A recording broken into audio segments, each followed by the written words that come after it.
digestive issues, mental focus issues, depression, anxiety, exacerbation of every major psychiatric disorder from OCD to ADHD is closely associated with disruptions in circadian clock function. So you need to coordinate the cells and systems of the body. The primary way that happens is through the arrival of light to the eyes at the appropriate times of day and the absence of light at other times. Hey guys, how you doing? Hope you're having a good week so far. My name is Dr. Rangan Chatterjee, and this is my podcast, Feel Better, Live More. This podcast is getting so many new listeners at the moment because of the global release of my brand new book, the #1 Sunday Times bestseller, Make Change That Lasts, 9 Simple Ways to Break Free from the Habits That Hold You Back. And so, I had decided to re-release some classic evergreen conversations from this podcast's back catalogue every Sunday to give new listeners a real flavour of what this podcast is all about. And today's re-release is a wonderful conversation with Professor of Neuroscience at Stanford University School of Medicine, Dr. Andrew Huberman. Now, Andrew's lab has made numerous contributions to the fields of brain development, brain function, and neuroplasticity. And his work has been featured in global media outlets such as Time Magazine, the BBC, and Scientific American. In our conversation, we discuss so many fascinating topics, including why exposing our eyes to morning light is so important, how this practice affects our sleep, immunity, mood, and appetite, what exactly is going on in the brain when we feel fearful, and how something as simple as getting outside and looking at the horizon can completely change our physiology and powerfully inhibit anxiety. We also talk about the role that technology is having on our attention, and throughout the conversation, Andrew shares a variety of simple exercises that we can all do to improve our focus, health, and performance.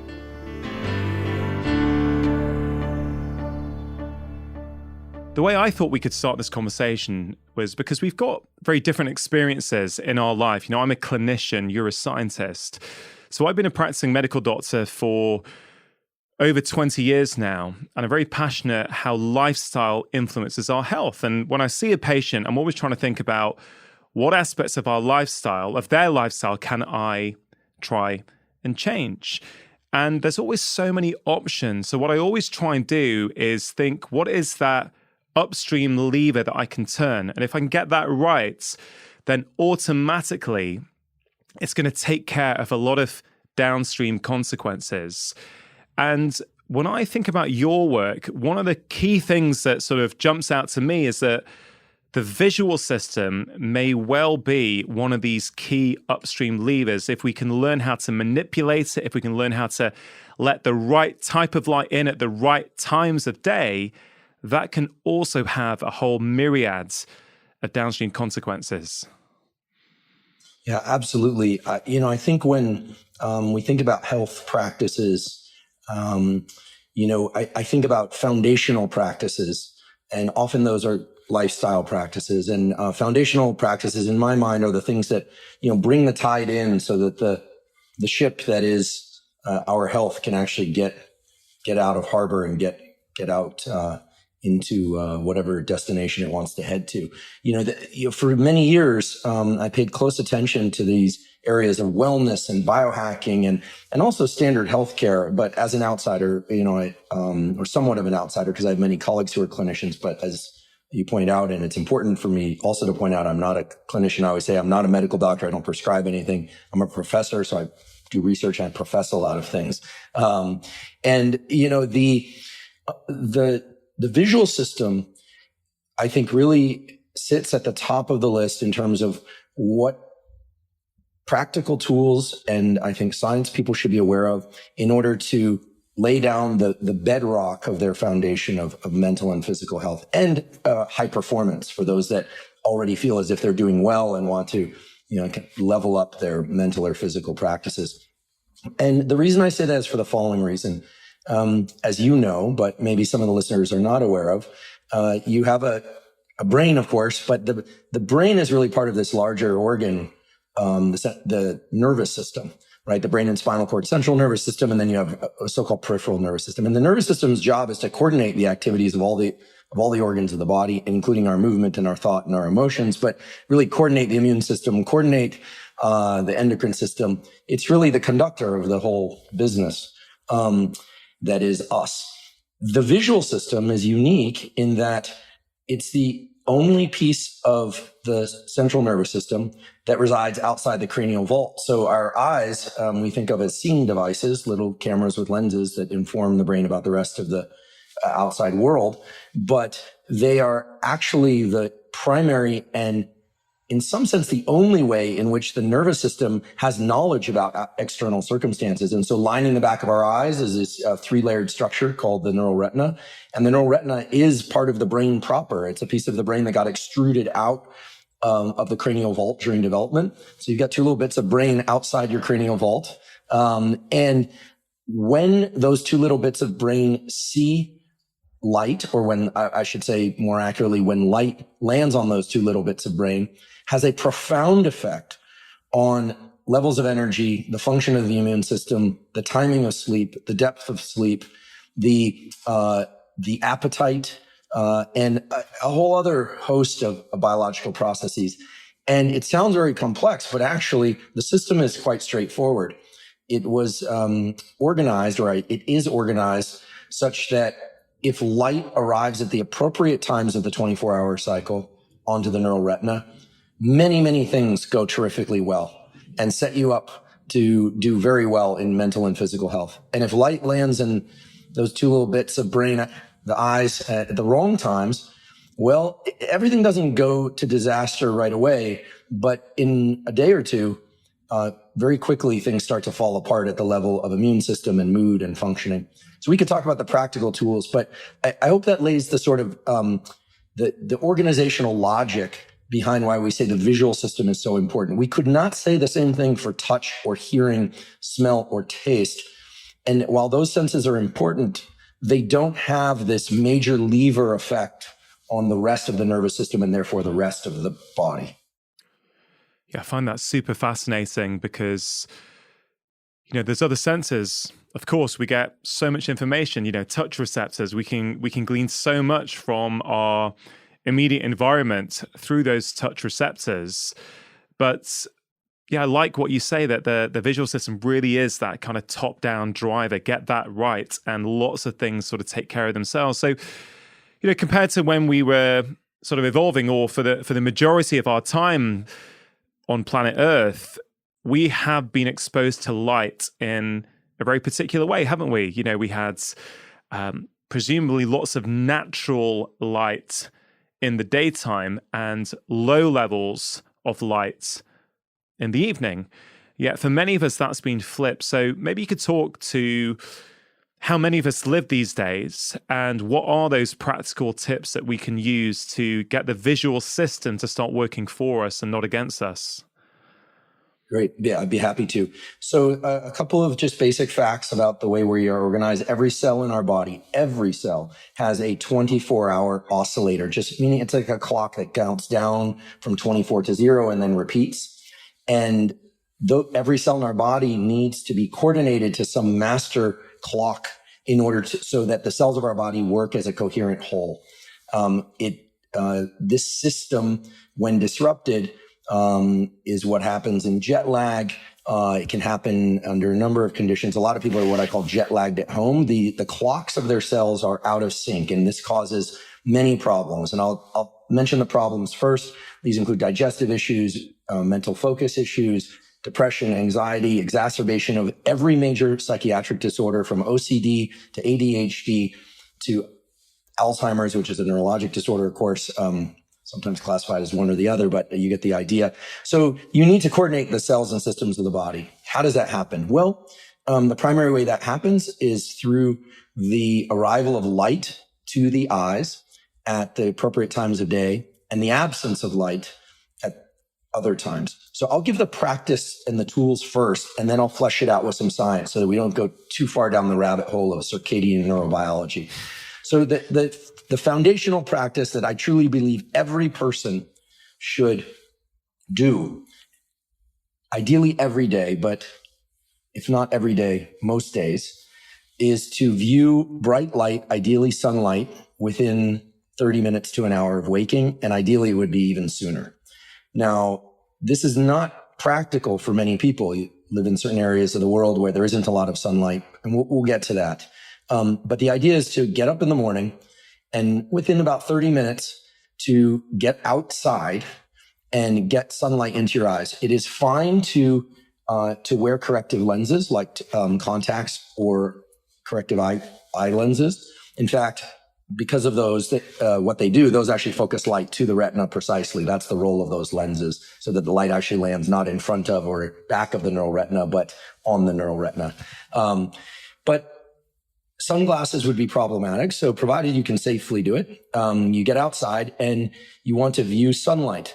Do you need to be in direct sunlight? No. Do you need to stare at the sun? No. Please don't stare directly at the sun. I always say never look at any light, artificial or sunlight, that's so bright that it's painful to look at. You have a blink reflex for a reason. But how much and how long to do that? Well, it's going to vary because of time of year. People have different sensitivities to light. But in general, getting outside for about 5 to 10 minutes every morning is extremely important. If there's cloud cover, it's still important. And it's far better than getting light from artificial sources like the ones behind me. Even though artificial lights can seem very bright early in the day, they really don't carry the light intensities that are required to do the following things. When you look at sunlight, especially early in the day, there's a special class of neurons, nerve cells in the back of the eye called intrinsically photosensitive cells. These were discovered by David Burson at Brown University and others. These cells connect to your hypothalamus. They literally send a wire that we call an axon to your hypothalamus, which resides over the roof of your mouth. And there resides what we call the master circadian clock. The master circadian clock also has a name, the suprachiasmatic nucleus. And the suprachiasmatic nucleus acts as a conductor for all the cells of your body, from your liver to your brain cells, every cell. And it starts sending out signals to coordinate those clocks. Think about a clock shop where all the clocks are out of sync. The suprachiasmatic nucleus sets them all to the same correct time so that they all chime at the appropriate time. Otherwise, it would be chaos. So light early in the day is the primary signal by which that clock setting mechanism occurs. Now, if it's very dark out, you may have to rely on artificial lights, and I'll mention some low-cost options. If you wake up before the sun comes out, turn on as many bright artificial lights as you can, but then once the sun is out, then go outside. People ask, can and should you do this through a window or a car windshield? And the answer is no, because of the filtration of particular wavelengths of light by windows and windshields. It will take about 50 times longer. You'll be spending all day waiting for this clock mechanism to kick on. A couple other things about positive things that happen when you do this practice. First of all, every 24 hours, your body will release a hormone called cortisol. We often hear about cortisol as a stress hormone and that it's terrible for us, but cortisol, as you know, is vital to life. And it actually provides a lot of alertness and focus that is wonderful for so many things. That pulse, as we call it, that increase in cortisol is going to happen at least once every 24 hours, regardless of when you view light. But by viewing light early in the day, that pulse arrives early in the day and gives you energy and focus for a 10 to 12, maybe even 14-hour period. If you do not view light early in the day for a couple days in a row, what happens is that cortisol pulse starts to drift later and later into the afternoon. And a late shifted cortisol peak, I should call it peak or pulse, is closely associated with many forms of chronic depression. People's mood starts to get worse. They start having evening anxiety. They start having trouble sleeping. So get as much bright light in your eyes as you can early in the day, as is safely possible. If it's a really bright day or you're on a snowfield, it probably only take a minute or two to set this clock. If, for instance, today actually it's pretty overcast. It's looking pretty UK here right now. I spent some time over there, and it's, I'll get outside and view light. Maybe I'll spend 30 minutes there. Maybe I'll take my work outside. It's raining a bit, so it's tough, but you try and do it most days. If you miss a day, no big deal. But the next day, you should try and get twice as much time outside. Now, why? Why would that be? It turns out that this clock mechanism is what we call a slow integrator. It's actually counting photons over time, light energy. So this part of our visual system is very different than the visual system components that we use to see edges and faces and recognize motion, etc. It is a clock setting mechanism for our entire brain and body. So get that morning and early light. If you don't have access to sunlight for whatever reason, I know there are a lot of daytime simulators that are for sale out there, so-called SAD lamps, seasonal affective disorder lamps. They're quite expensive. I want to be very clear. I have no financial relationship to any of these companies, but one low-cost alternative is to get a ring light of the sort that the Instagram or YouTubers use to make themselves look good. It's like a blue ring light. You can find them very low cost, and you just put that at your breakfast table or while you work in the morning. That is bright and will get the system going. And some people like that on all day. And that brings me to another point, which is that there's a lot of interest nowadays in blue blockers. And we've heard so much about how blue light is so terrible for us, but nothing could be further from the truth. Blue wavelengths of light are one of the main wavelengths that sets the circadian clock. In other words, don't wear blue blockers in the morning and throughout the day. You're actually short-circuiting this wakefulness signal and clock setting signal. If you're going to wear blue blockers or try and truncate the amount of light coming into the eye for sake of better sleep, etc., do that late in the day. And I'll get to late in the day in a moment. So hopefully that covers the main bullet points and the questions that I usually get asked about this. It's a zero cost practice to get outside. You can bring your phone. I suggest bringing your children or your dog or your or just yourself and getting outside, take your coffee outside. Even on a day where it seems kind of overcast, you're getting far more photon energy than you would from bright indoor lights. Yeah. So that's the main thing. And many people report feeling much better immediately. But in addition to that, as you do this more and more, you'll start to recognize the physiological response. It's not a placebo response. There are two things that happen. That cortisol pulse starts to get entrained, as we call it, synchronized to this behavior and to this light viewing. And the other thing that happens is that when you do this morning light viewing, it sets about a 16-hour countdown to the release of another hormone called melatonin, which is released from the pineal gland and is the hormone that's responsible for transitioning us into sleep, not keeping us asleep, but transitioning us into sleep. So it actually helps establish better transition and quality of sleep later that night. Many people who have sleep issues find that just this simple morning light viewing practice assists their sleep issues tremendously. Yeah.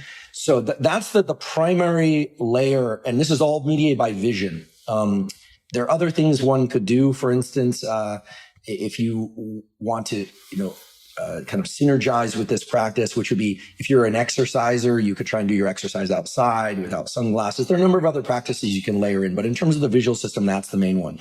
The other one, I would say a close second, is to absolutely dim the lights in the evening and late hours. The hormone melatonin, as I mentioned before, is powerfully inhibited by light. When you view light, even if you go into the bathroom in the middle of the night and you turn on really bright lights, that quashes the levels of melatonin that are released from the pineal. And many people get a little paranoid about light when they hear that.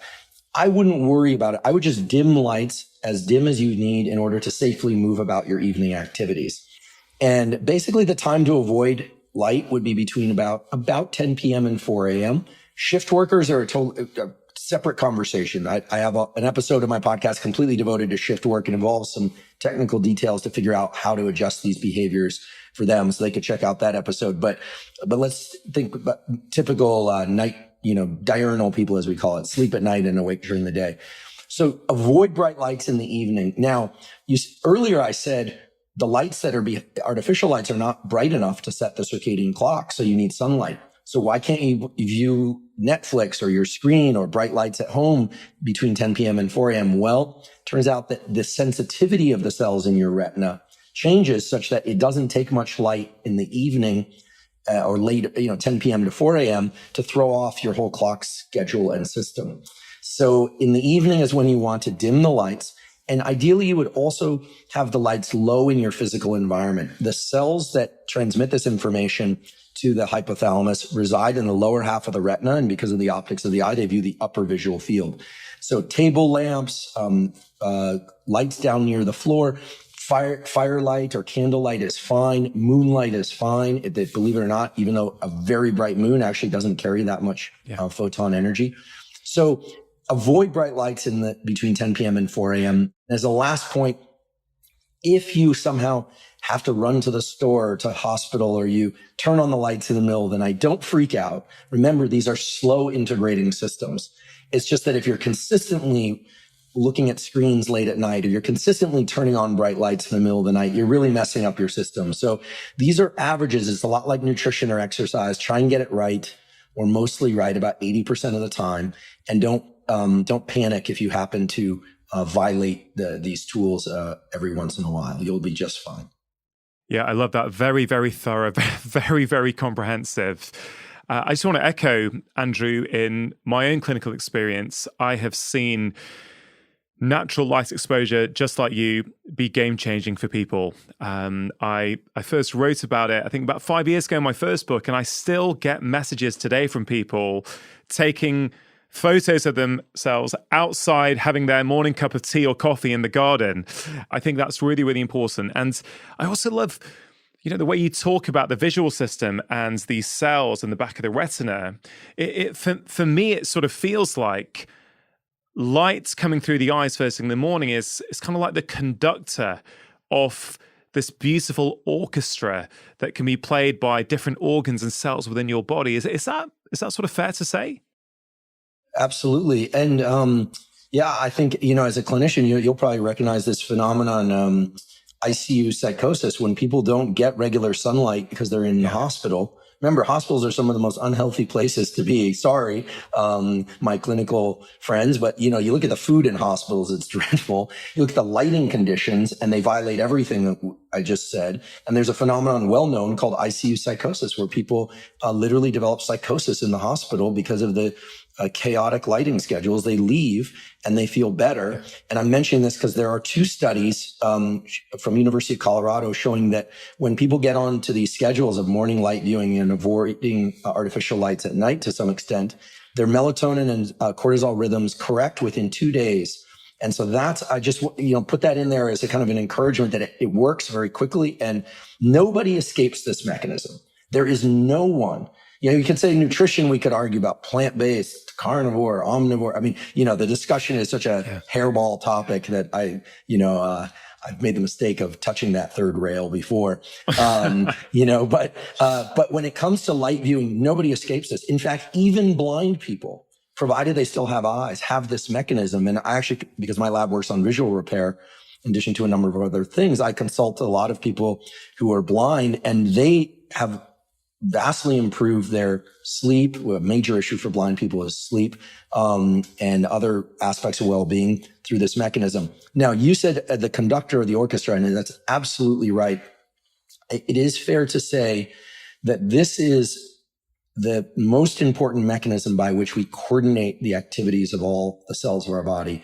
In the classic circadian literature, they call it light is the primary Zeitgeber. It's my terrible German pronunciation for timekeeper. When you eat, when you exercise, when you socialize, and temperature are the other factors, but light is the primary Zeitgeber by which your body and your brain orient itself in time. And so when you say the conductor, we should you're exactly right. We, of course, know where we are in space in physical space, because we can see where we are. But how do we know where we are in time? And actually, this mechanism of viewing sunlight is how we orient in time, because the Earth, non-coincidentally, or I should say our cells non-coincidentally have a 24-hour clock, because the Earth rotates once every 24 hours. In addition to that, because it's a 365-day orbit around the sun each year, and the Earth is tilted toward or away from the sun somewhat at different times of years, the so-called equinoxes and so forth, there's a beautiful mechanism by which sunlight viewing every day orients us in time in ways that are powerful, because melatonin, as I mentioned, is inhibited. It's prevented by light. So as you, on average, get longer days or shorter days throughout the year, and because of the changes in the intensity of light in the morning, what ends up happening is there's a signal that's sent to your brain, a very slow integration signal, so that your brain and body know where you are in that 365-day journey, which is incredible, right? And we're talking about an annual calendar that's transmitted from the eye to the hypothalamus, converted into a hormonal signal, which is melatonin, and you actually know what season you're in biologically as a consequence. And we know that, for instance, in longer days, shorter nights, the body and brain make much more dopamine and serotonin, neuromodulators that enhance our sense of well-being and safety and motivation. In shorter days, longer night periods, in the winter, then we tend to feel a little bit more solemn, a little bit less energy. We tend to want to eat more cortisol-lowering foods like carbohydrates, which function pretty well to lower cortisol, so-called comfort foods. I'm not suggesting people do that, but it does work. Pigmentation of the skin is related to this. Hormones related to libido and mood and all of this. Now, it varies depending on where you live. If you're at the equator, there isn't much variation in the melatonin signal because there isn't much variation in day length across the year. But this orchestra is one in which your body and brain need to anchor themselves in time. And it seems somewhat abstract, but one thing that we know for sure is that people with anxiety, sadly, suicidal depression, different forms of depression, almost always before an episode or sadly before a suicide that ends in death, almost always preceding those events is a disruption in somebody's sleep schedule.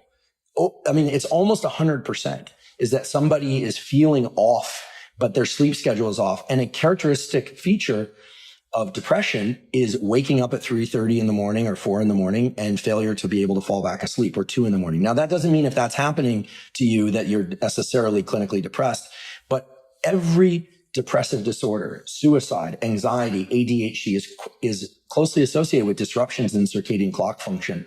And while what we're talking about won't necessarily cure those issues or resolve those issues, they greatly facilitate the transition to health and well-being in all people, but in particular in depression and anxiety and so forth. Yeah, thank you for sharing that. One of the things I notice with a lot of patients who are struggling with a whole variety of different conditions, but like the mental health conditions sort of you were describing there, is that yes, there can be early morning awakening, but there can also be this general lethargy and an unwillingness to get out of bed and to get outside. So there's a lot of time spent indoor, and actually, that action of getting natural light exposure in the morning can be so beneficial. And I think a lot of people also, in my experience, Andrew, don't realize that actually it becomes this vicious cycle. You don't expose yourself to natural light till early afternoon. You push your whole clock back, so you go to bed later. You wake up feeling exhausted the next day. And again, you don't want to go outside in the morning. And then you keep getting locked in this cycle where, as you say, very quickly we can start to reset that with natural light exposure. So I think that's a really great point to make. The other thing, what you were saying about seasons, I had that written down actually. I wanted to talk to you about seasons because one of the things modern life does for many of us is that it kind of imprints certain times that we do things irrespective of our natural environment. So here in the UK, as we have this conversation, it is still dark at 7:30 in the morning, and it is now getting dark again at about 4:30, 4:45 in the afternoon. So, dramatically limited our exposure to natural light. So it strikes me that it's hard, depending on which job you're in, but do we need to live with the seasons a little bit more is the first question. And I guess semi-related to that is something that I, as a parent, is probably concerning me somewhat at the moment. My son started secondary school or high school just a few months ago. And I think because of the restrictions over the past 2 years, a lot of homework now gets given online. And I also go into schools to help them with well-being and how do we address all these mental health problems. And for me, talking about these levers that can have, these key levers that can have multiple downstream benefits. For me, I think, well, particularly in the winter when it gets dark so early, if kids have to be on their screens in the evening to do homework, that's going to push back melatonin. They're going to be more tired the following day. They're going to be less emotionally regulated. They're going to be more prone to getting triggered. So talk to me a little bit about those things if you can, because I think this could be quite a big problem that could be addressed with a very simple dictum, which is let's not give homework to our kids on screens.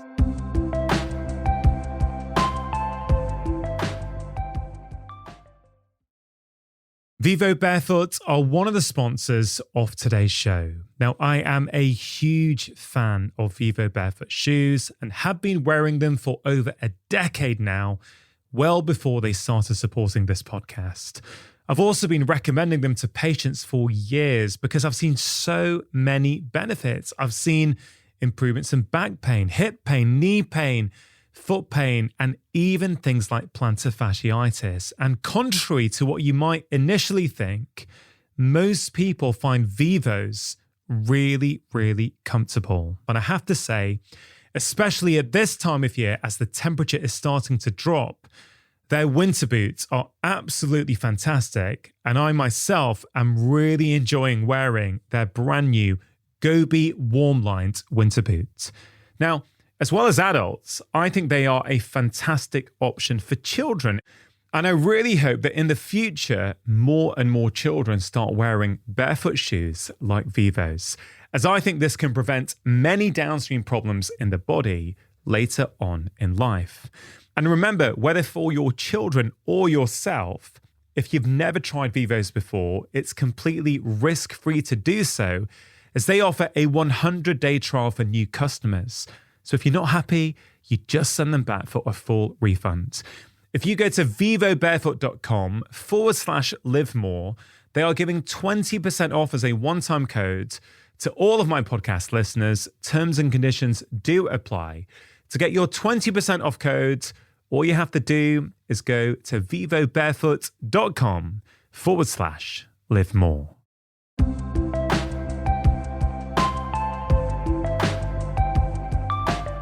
Yeah, I think that improper viewing of light, meaning at the wrong times, we're going to look back and realize that this is the snack and junk food of the 80s and 90s, that's led to so many issues, metabolic issues and obesity crisis and things of that sort. Mostly because it fits a lot of the same, it has sort of the same contour, right? Easily accessible. Everybody's doing it. It's kind of meshed itself into the way that we work and behave, and in ways that, I have a friend, he's a psychiatrist, so he uses this kind of language, which is, the subtle informs the gross. It's these little behaviors that we accumulate over time that lead us down the path of either health or disease of various kinds. So, a couple things. Those kids, just from a practical standpoint, could dim their screens. It would not be a bad idea for them to dim the room lights as well. Keep phones and tablets out of their rooms at night. It's that bright light relative to dark background that really can amplify the signal to the clock in the evening. There are a couple other things that I should mention about kids and adults too. So when we view things up close, there are changes in the optics of the eye. The lens of the eye is this beautiful structure. It actually can move. Your eye is a very dynamic structure. It's got little muscles and the lens moves. It's incredible.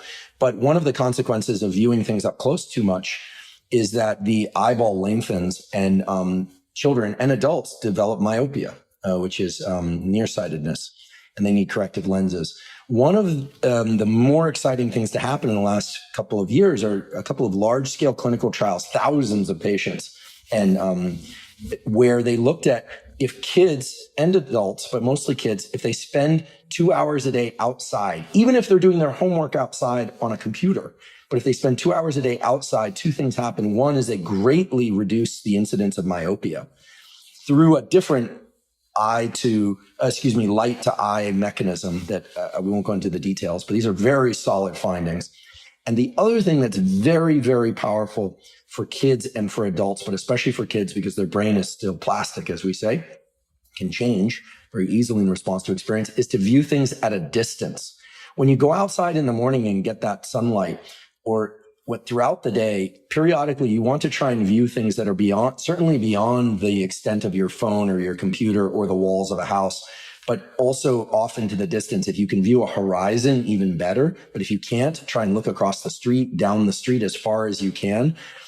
There's a number of reasons for doing this. First of all, viewing things up close all day is a very active process of keeping that lens in your eye a particular shape and the muscles of your eye, and it can lead to headaches. It can lead to eye strain. Many people who have migraines because they're just not looking far enough into the distance very much.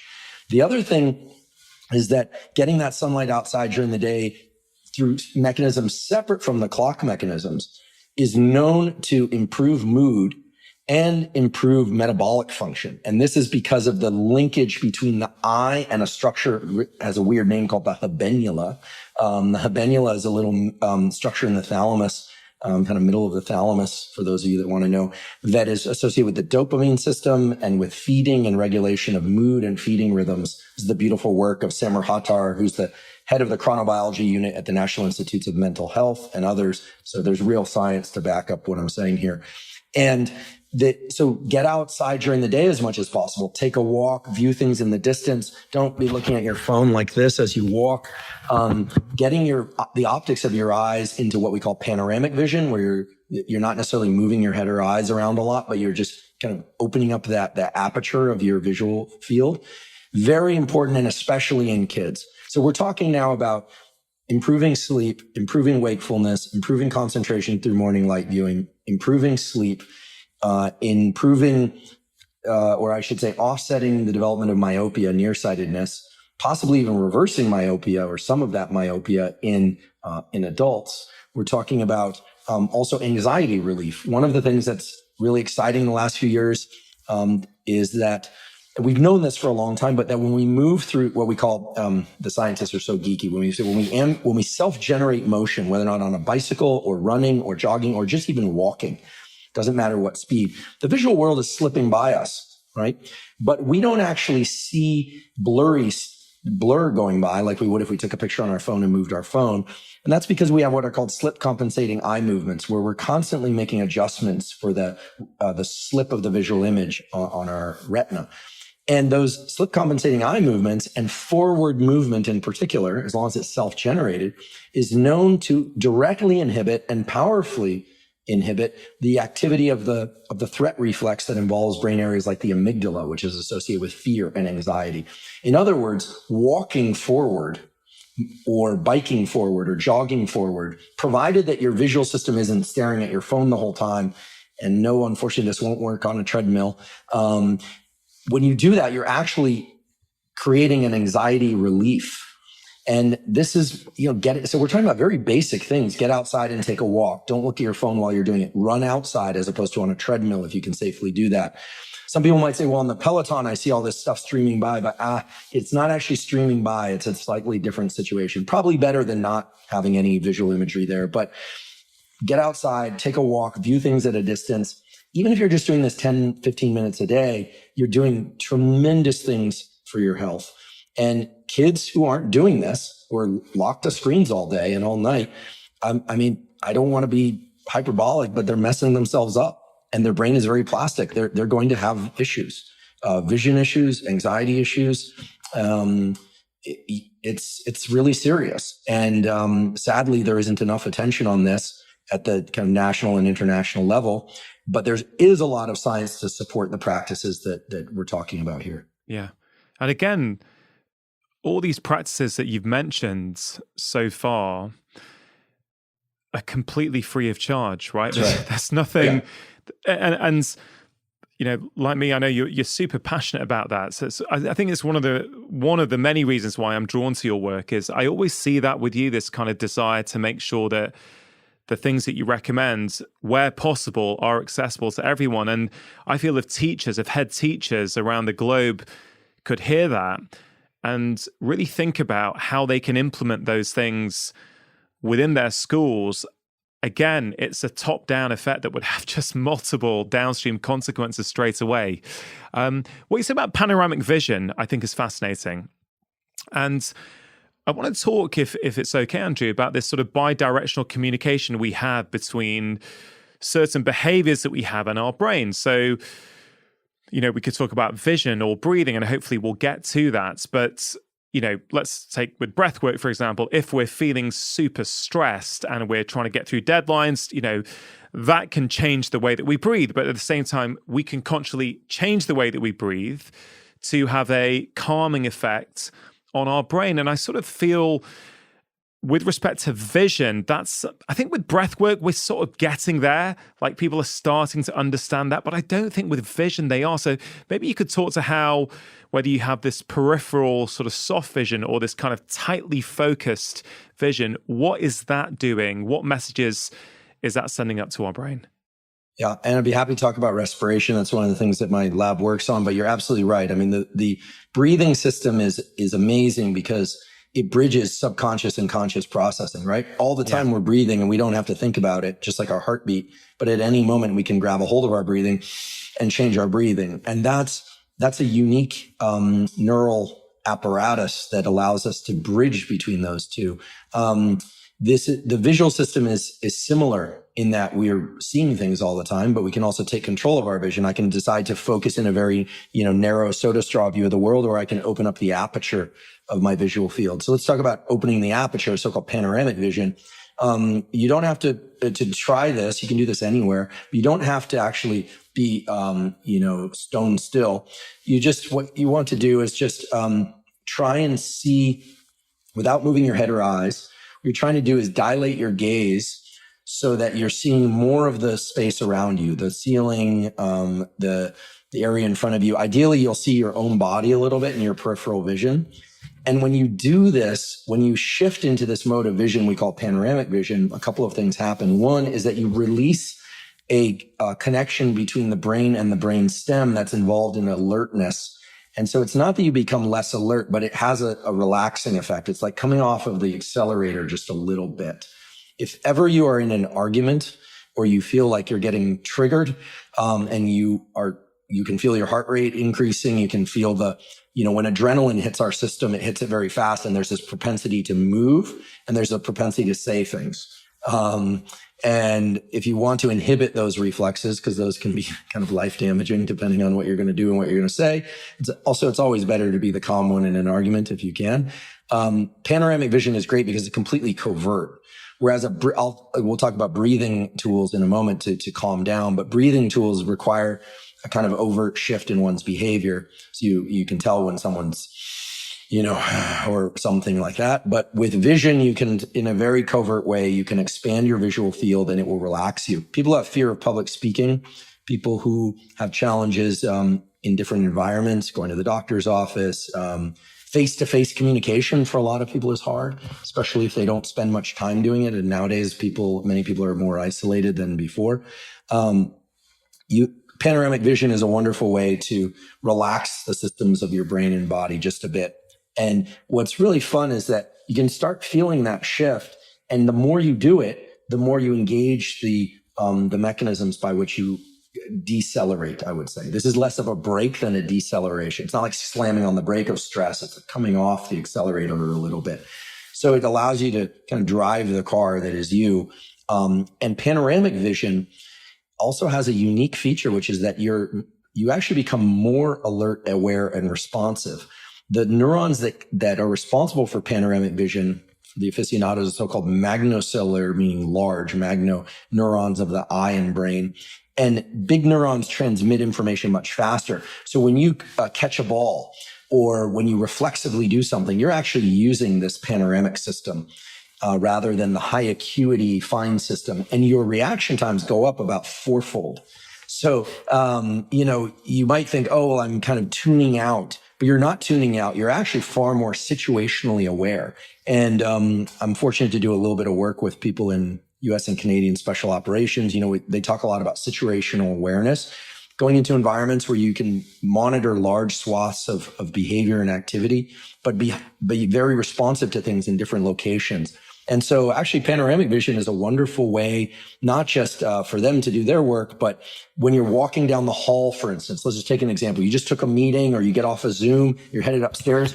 Are you going to look into the narrow box that is your phone and check something, bringing you a soda straw view of the world? That's driving those attentional mechanisms up and stress level up. Or you're just going to walk to your car or down the hall or up the stairs, and kind of panoramic vision allows your system to relax a little bit so that when you get to your destination, you're able to focus again. Remember, throughout your day, your focus is designed to be a bit of a roller coaster. You weren't designed to wake up in the morning and go, phone, check Instagram, boom, check email, get kids to school. Okay, brief trough. What am I going to do? Okay, you think about the way that our attentional system is working, and it's absurd what we're demanding of ourselves now. We've killed all the micro breaks throughout the day, and maybe later, if we have time, we can talk about neural learning and the power of micro breaks, even 10-second breaks. But I'll just put out a little teaser that even little 10-second pauses in high attentional activities, so learning or like what we're doing now, talking back and forth, even just little 10-second pauses allow the brain to store a bunch of information much faster about what was just learned. It allows the system to decompress a bit. And here's the really powerful aspect of it is that then when you lean back into activity, you have a heightened level of focus. Many people out there are struggling. They think, my memory is bad. I have trouble with focus. A lot of people are taking ADHD meds who don't need them. A lot of people need them and are taking them. Let's be honest. There's a lot of ADHD out there, but a lot of people have trouble focusing because they're basically spending their focus, if you will, throughout the day. It's like dropping, small coins all day long. By the end of the day, you've spent out quite a lot of money. So you have to be judicious in your use of this thing that we call focus and attention. So panoramic vision is one excellent way to do that. Ambulating through space, getting that optic flow to shut down the anxiety system. And then, of course, the sunlight. The key point there for me for people is that as I said before, many of us sort of know that if we're feeling stressed, we can apply, a selection of breathwork techniques potentially in the moment to change things, change our physiology. But you're sort of really making a very powerful case that we can actually also do that with our peripheral vision, so this could be potentially a regular practice for people in between Zoom calls, get outside. And I guess this is one of the reasons why nature is so calming for us. Maybe it's not just the fractals in the trees and in the coastlines. Maybe it's also the fact that we are by default, presumably going into that peripheral vision. Yeah. Walking through nature, or outdoors of any kind, you're grabbing all of these mechanisms. You're getting sunlight, even on a cloudy day. You're getting peripheral or panoramic vision, and you're getting what we call self-generated optic flow, as I mentioned, which shuts down or quiets these threat reflex centers, including the amygdala. So it's, what we see obviously has a powerful effect on how we feel. The brain represents visual images mostly in symbols. We could play a little mini experiment right now where imagine viewing a particular politician's face. It's going to make you feel a certain way and bring about a whole library of ideas associated with that. We store things in visual object symbols, and those visual object symbols are the gateway into a whole set of ideas about what we're looking at. However, the mechanisms that we're talking about up until now, sunlight viewing, et cetera, evolved long before the mechanisms for high acuity vision, object recognition, face recognition, or color vision. And so we tend to think that, color is so powerful, or what we see is so powerful. But far more powerful in terms of our mood and our physiology is when we see, aka light, and our mode of physical action as we see. And so this would be self-generated forward optic flow and so forth. The point I wanted to make was that, yes, respiration, breathing is very powerful, but it requires signals from the body, from the lungs and tissues of the body to the brain, and then the brain will adjust its state, and we can talk about those. Vision, as you recall, is the brain. So it's the fastest route by which we can change our state of mind. There's one other kind of tool that I think might be useful in the context of vision, which isn't so much about calming down, but about focus. One very effective tool, and this is actually in use in China, pretty widespread now, is if people have a hard time focusing, remember that cognitive or mental focus follows visual focus. So if you're going to sit down and do some work and you find, I can't concentrate, I'm like getting it, I can't get into the writing, or I can't do what I'm doing. Very simple practice. It's been tested. You can take a piece of paper, put a little crosshatch on it, put it at the distance of your computer, and force yourself to bring your vision, what we call a vergence eye movement, to that location and try and hold that, blinking as seldom as possible as you can for about 60 seconds. You've now adjusted the aperture of your visual field, but you've also changed the aperture of your thinking, right, in doing that. And this is very different than if you were just to concentrate on like the feeling of touch on the tips of your fingers, because as you do work, most all work requires vision.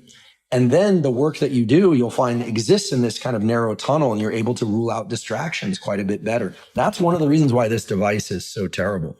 I mean, I fall victim to this too, but if you have your phone every 2 seconds, you're looking at your phone, your visual attention is darting all over the place. So there's a lot of clinically legitimate, if you will, ADHD that we've brought up on ourselves.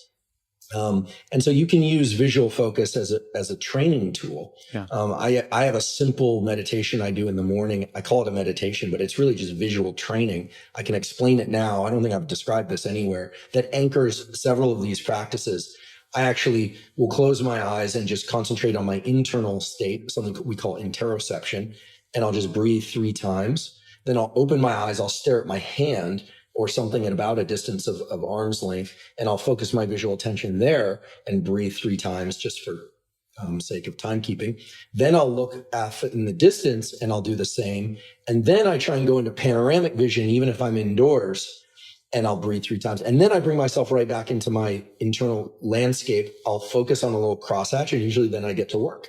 And so what am I doing? What is this wacky practice? Well, this wacky practice I just described is stepping through each, as we call, it sounds abstract, but space-time bin of the visual system. The visual system can orient to now, it can orient to the future, it can orient to the past, mostly to the present and future. And so this stepping through a visual attention systematically, what I'm doing is I'm training my system to adjust to these shifts, because throughout the day, life is a series of shifts between one thing and the next and the next. And the ability to transition between these and then lock into them and then transition into the next is what makes us effective.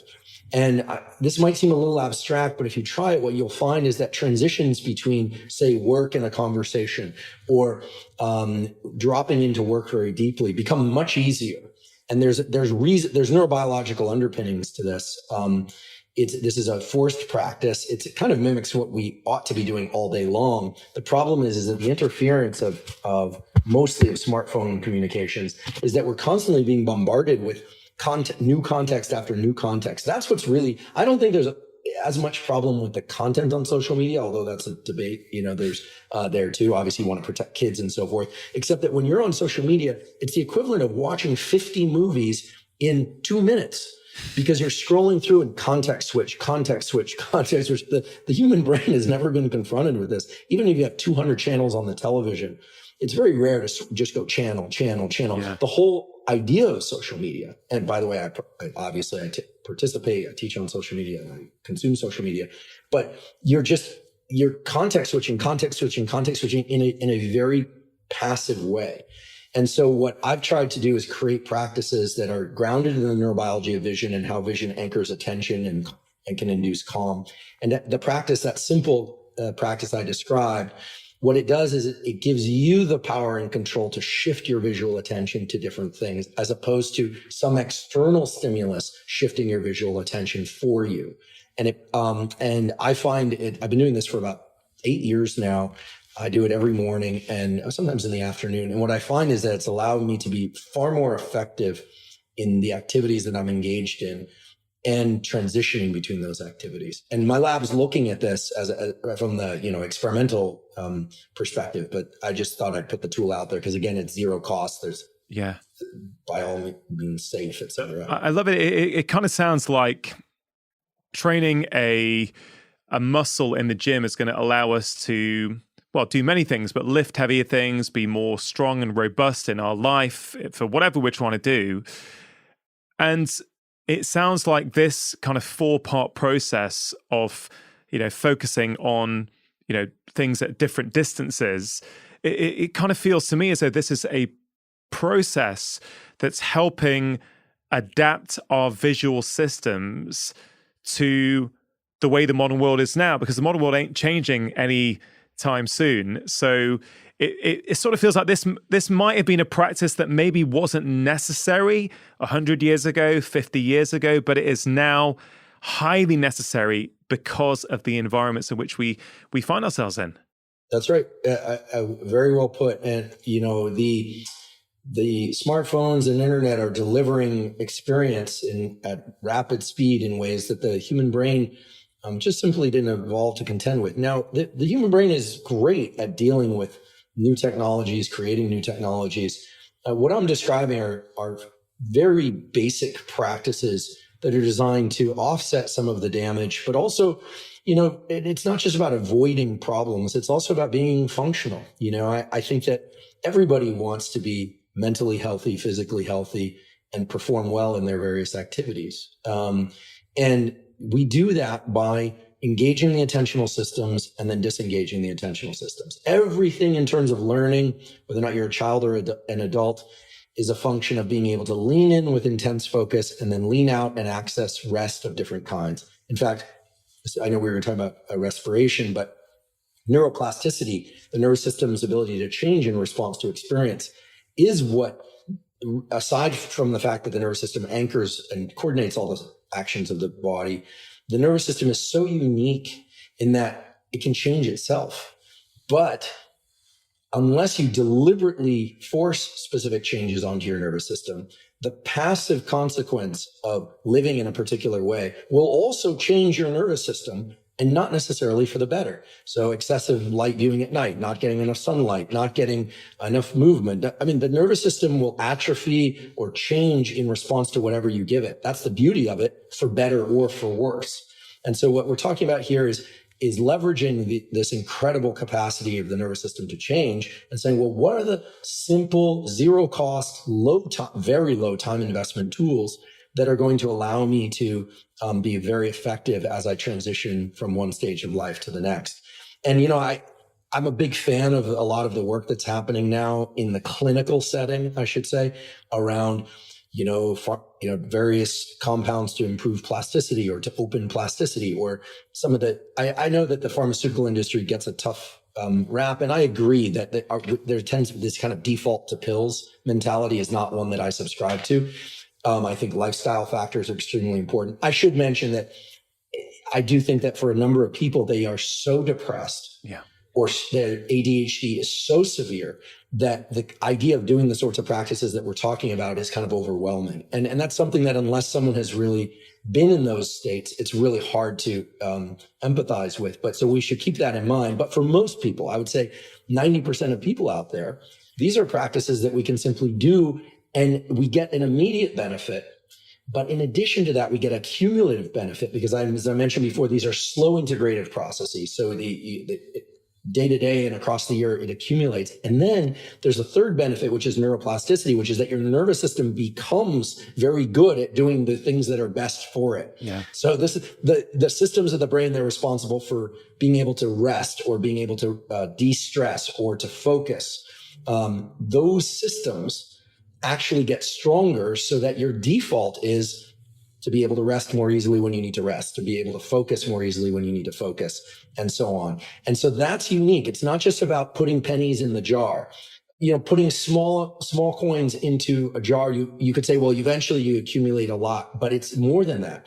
Those small coins are actually in the neuroplasticity model are actually being converted into a much more valuable currency by way of that action. And so then what you find is after 6 months or so of doing some of these things, you feel much better all the time. And if you miss a day or two, it's no big deal. Yeah. That's the idea. No, I love that. I think that's just a great way to put it. And I guess that there's that wider point that the environment around us is affecting our nervous system. It is changing our nervous system, whether we want it to or not. So why not be intentional about some practices that are going to help strengthen it or improve its functionality in a way that we want? Before we get to respiration and breathing, one of the things that I've heard you talk about before, Andrew, which has always struck in my mind, probably because I subscribe to this view as well, is you've said this: almost all of the unfortunate things that happen to us in life is down to a poorly regulated nervous system. Absolutely. I wonder if you could speak to that initially, because I think that really helps set some context for why vision or breathing or whatever it might be, why it's so beneficial.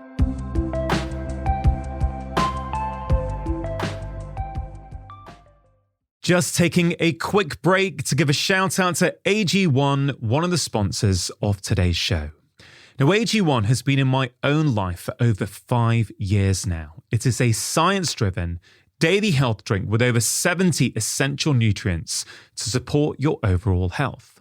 It contains vitamin C and zinc, which helps support a healthy immune system, something that is really important, especially at this time of year. It also contains prebiotics and digestive enzymes that help support your gut health. And all this goodness comes in one convenient daily serving that makes it really easy to fit into your life. No matter how busy you feel, it's also really tasty as well. Now, the scientific team behind AG1 includes experts from a broad range of fields, including longevity, preventive medicine, genetics, and biochemistry. And I talk to them regularly, and I'm really impressed with their commitment to making a top quality product. For listeners of my podcast, AG1 are giving a special exclusive offer. You can get a free 1-year supply of vitamin D and K2 and 5 free travel packs with your first order. These packs are perfect for keeping in your backpack, office, or car. If you want to give them a try, just go to drinkag1.com/live more. Just wanted to take a moment to tell you about my first ever UK theatre tour taking place this March. So I've just finished 2 days rehearsing for the show with the entire tour team, the director, video tech, sound crew, tour manager, and I'm even more excited for these live shows than I was when I first announced the tour. Now, if you enjoy listening to my podcast, I think you are going to love coming to this tour. Don't think of it like a book tour. Think of it as an immersive, transformative, fun evening where you will walk away with a personalized blueprint of the things you need to work on in your own life. It's not just me on a stage talking to you. There will be lots of interactive moments and a few surprises. Now, I know that many of you listen to this podcast to learn things that will help you thrive, but I also know that at times it can feel hard. On this tour, you are going to be in a room with other people who are interested in the same things as you are, which will feel incredibly special and give you a massive boost. These events are going to be fun, inspirational, educational, and hopefully will be the springboard you need to take action as we move out of winter and get into spring. There are 14 shows all around the UK, the 2 warm-up dates in Wilmslow, and the London Lyceum date has just sold out. So don't delay if you plan on picking up tickets. All details can be seen at drchatterjee.com/events. So get your friends together, make a night of it, and I hope to see you in person in just a few weeks.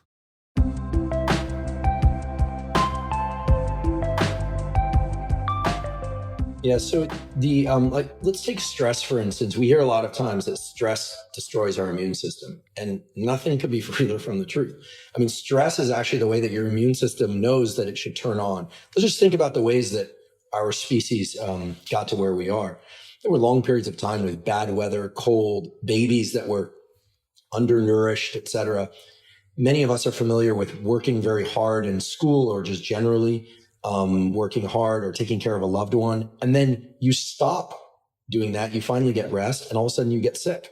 Why is that? Well, because we have this incredible system whereby mental stress and physical stress causes the release of adrenaline, epinephrine, depending on where you live in the world, from the adrenals, which reside right above our kidneys. And adrenaline is the signal by which the immune system decides to employ killer cells, anti-inflammatory cytokines, and also inflammatory cytokines, which can be beneficial for wound healing and things of that sort. So the activation of the stress system in the short term is actually very good at keeping us healthy. I'll just point to a practice that many people now do, which are cold showers, deliberate cold showers for 3 minutes a day, 3 minutes every 2 or 3 days, taking a 3-minute cold shower, and then it's fine to get into the hot shower, or doing what we call cyclic hyperventilation, which is just, okay, both those practices, you might say, okay, what is powerful about a cold shower or cyclic hyperventilation? Well, there's nothing actually powerful about them directly. Hate to tell people this. It's that they cause the release of adrenaline. And in excellent studies, peer-reviewed studies, it's been shown that breathing of that sort, and we can describe it in more detail, or the cold water exposure, the cold exposure, creates this adrenaline release, which then creates an ability to resist infection of different bacteria, viruses, and even fungal infections. Dramatic results. But it shouldn't surprise us because we have a system that we are here and we are the curators of the planet, not the house cats or some other species, because we had the capacity to lean into challenge and resist infection, heal wounds. And that is all mediated by adrenaline, and the release of adrenaline is mediated by the nervous system. Now, when things go bad, for instance, people with chronically elevated adrenals, they're drinking coffee all the time and working like crazy, not getting enough sleep, psychological stress, they're not shutting off that system, then you start getting into chronic health issues, right? Because the stress system can't be chronically activated for too long, or else you run into issues. But the nervous system coordinates that. Likewise, for people that have anxiety, we have to say, well, what is anxiety? Well, at a biological level, anxiety, stress, trauma, fear, and PTSD are all the same thing. It's ruminating on thoughts, but it's the release of adrenaline in a very unregulated way. And adrenaline has a primary effect, which is to make us want to move or speak. It biases us towards action. It's the quaking of the hands. It's the quaking of the voice. It's the quickening of the breath. It's the dilation of the pupils of the eyes, which sort of counterintuitively creates a constricting of our visual field. It takes us out of the past and future and puts us into the moment so that we can, identify what's going on. So the idea is to take basic practices, in the case of this discussion, practices that mainly anchor to vision and respiration, and learn to control adrenaline release and the timing of that release. Learn to control it essentially has three components. One is you can increase adrenaline release, and there are times where that is beneficial, and we can talk about that. Then you can come off the accelerator of adrenaline release. And then there's a third component, which is to slam on the brake and shut down the adrenaline system. And the ways to do that are, people try to do it pharmacologically. They drink alcohol, they drink coffee, has opposite effects on the adrenaline system, obviously. They use sedatives and opioid compounds, but they also do things like take vacations or do meditation or get massages, which are all wonderful. The meditations, massages, and vacations are great. However, those all require that you step out of life.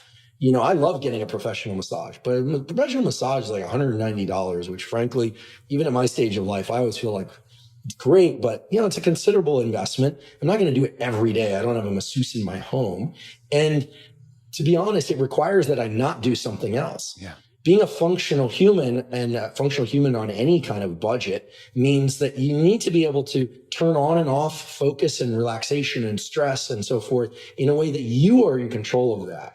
And so when you start learning how to control your nervous system, it's tremendously empowering. And I don't think that people should not take vacations or not get massages or whatever it is, but the ability to control your nervous system in a dynamic way in short time scales, on the time scale of seconds, on the time scale of days, on the time scale of weeks, that's what leads to really terrific work and school and relationship and sleep and exercise practices. I just simply can't think of any other route to it. For instance, there's no liver detox that's going to do that. There's no gut microbiome fix. The gut microbiome is very important, by the way, for reasons we could discuss, and as you know, and know far more about than I do. But there's no one tool or pill or potion or practice that's going to allow the whole system that is you to fall into place. Whereas if you learn to control your nervous system from the standpoint of attention, focus, relaxation, and sleep, and you use the appropriate tools to access those, then you find that everything else works better. And that those additional tools of, I am a believer in certain supplements. I also think, people should eat fermented foods to improve their gut and reduce the activity of the inflammasome. There's great science to that. But that one practice isn't going to change everything. It's going to help, but learning to control your nervous system will indeed change everything. Your whole life gets better, and mentally and physically. The idea, learning to control your nervous system, I think is one that we should just pause on, because, sometimes in life we'll want to upregulate our nervous system to, I guess, perform a certain task. Other times in life we'll want to downregulate it. In my experience, and I'm my bias is as a clinician, what I have seen is that at least the people who come in to see me are usually struggling to down-regulate. A lot of them, they've taken on too much. We know there's a big problem, chronic unmanaged stress, burnout, taking on too many things, not actively prioritizing relaxation. That's a big problem. So, maybe we can talk about some of the things that, well, first of all, would you agree that actually that's a key skill and one that actually is potentially not as hard as we think to teach people? And then what are some of those practical tools that we can use to down-regulate our nervous system? Yeah, well, first of all, I completely agree. And even if I do agree, and even if I didn't, you'd be right, because you're the clinician, not me, right? Well, really, and I should say, I have tremendous respect for the clinical fields. I mean, I'm on the School of Medicine side at Stanford. I don't teach undergraduates. I used to be at an undergraduate university, but so I'm in the medicine side, and I think that chronic stress is a major issue, and Stress makes every neurological, I know we said this earlier, but it's worth paying attention. It makes everything worse when it's chronic. And stress, when you can take advantage of the mechanisms of stress and leverage them, it's tremendously empowering.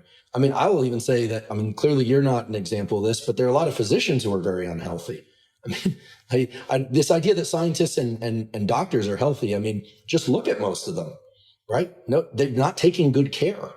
And so that is not, I'm not poking at them. What I'm saying is that everybody has to learn how to do this. There's a truth, which is that we are generally compensated in life for the degree to which we can lean into hard work and effort. But a lot of people learn how to hit the accelerator. And as you said, they never learn how to decompress. So a big part of my lab's work has been to develop zero cost tools that people can use in real time to adjust their levels of stress and calm down quickly. We can talk about those tools. And then we've also been developing tools that people can do as short practices separate from real life, meaning like a 5-minute a day practice that will, what we call, raise their stress threshold so that their trigger point to become stressed is further away. And the first practice, which is based on work that goes back to the 1930s, actually. It's what's called the physiological sigh. Physiological sighs are something that we all actually do about once every 5 minutes. So in sleep or in wakefulness, every 5 minutes or so, we take a big, deep breath. And we don't realize it, but we do this. And dogs will do this right before they go down to sleep. Humans do this. Why do we do that? Well, there are two main reasons why we breathe. One is to bring oxygen into our system. And then that oxygen, it's a beautiful system. It actually, it fills the lungs. And then as we know, it moves from the lungs into the bloodstream, and our cells require oxygen. And then exhales, we discard carbon dioxide. And we need oxygen and carbon dioxide, of course, for our health. Every cell relies on this. You wouldn't want to get rid of one or the other entirely.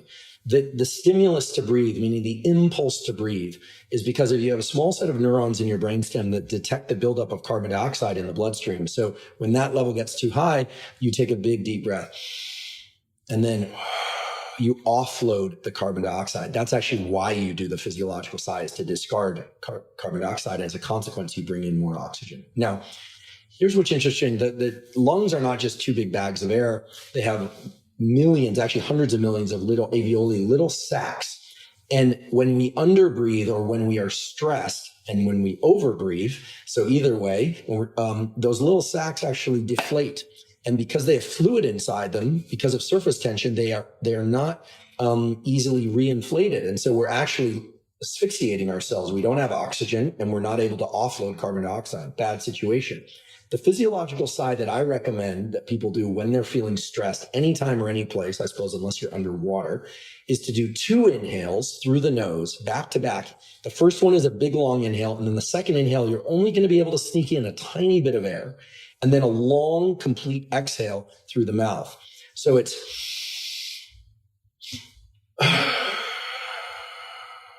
So it's a very sharp little second inhale after the first one. You almost feel like you couldn't get any more air in. But when you do that second inhale, you reinflate the alveoli of the lungs. You snap open all of those. They don't break. And then when you exhale, you offload the carbon dioxide.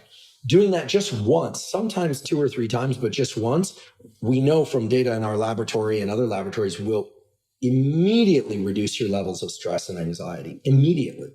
It's the fastest approach that I'm aware of to de-stress.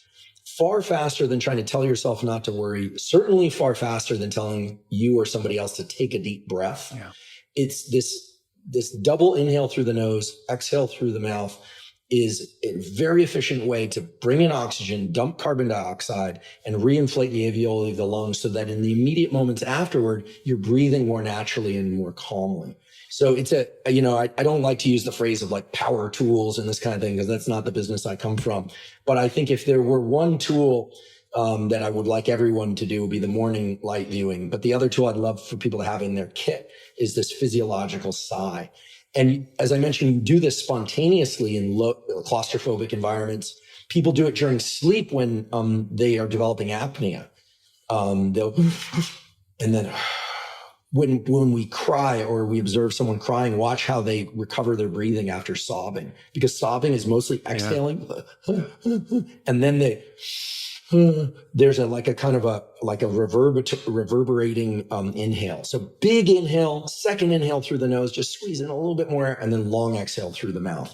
And that one has saved me, and from the feedback I've gotten, it saved many, many people many, many times. And it can be done essentially anywhere. Is that in some ways a reset for your nervous system? Things are getting out of control, tension, pressure's building up, and you instantaneously can sort of reset it back to baseline? Is that a way that we can think about it?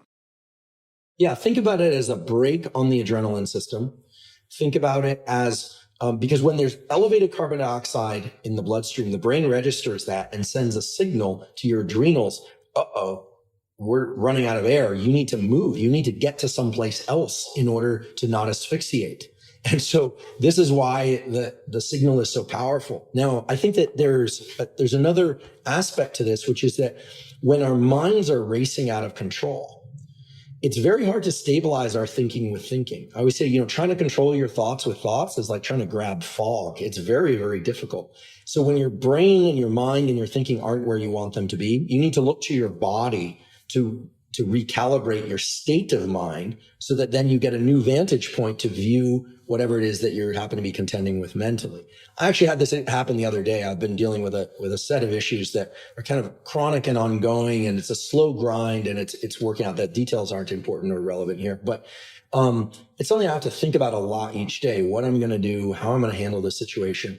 And I noticed I was on the plane and I was feeling pretty stressed about this. And you do a couple of these physiological sighs, and then what happens is you're able to still parse those thoughts, but from a different perspective. It's much easier to look to the body, readjust your state of mind to a calmer place, and then be able to analyze something cognitively than it is to try and prevent yourself from thinking about something, which is very hard. And in many cases, we do need to think about what's stressful. I mean, this is something we don't often acknowledge. People think, okay, we're going to go meditate, or we're going to take a vacation. We're just going to step away. We're just going to take a deep breath. All sounds wonderful, right? But many times the thing that we're stressing about is critical to our well-being. It's important that we be able to think about this stuff. So use the body to control the mind and place the mind in a better vantage point. That's the idea. Yeah, I really like that. I think it's so powerful for people. And I think so many people will hear that, Andrew, and go, yeah, when I feel anxious and I do some yoga or I go for a walk around the block, I just don't feel the same when I come back. You are literally changing the way you experience life through that action. And I wanted to talk to you about something that, again, I've heard you speak about many times, which is the idea that, grounded in neuroscience, that it is actions and behavior first, thoughts and feelings second. Yeah, I definitely believe that we should put our actions first when it comes to taking control of our mental and physical health and performance.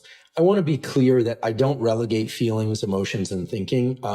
I've been open about this before, but I'll be open about it again. I've through a lot of effort of my own and through great expense and challenge, I've been doing analysis for many decades. I got into this because I was a bit of a wayward youth and I was forced to do it at first. So I just want to point out that I wholeheartedly believe in the value of therapy, cognitive behavioral therapy, exposure therapies, talk therapies. I think we are a social verbal species, and there's tremendous value to journaling, tremendous value to thinking and to feeling our feelings.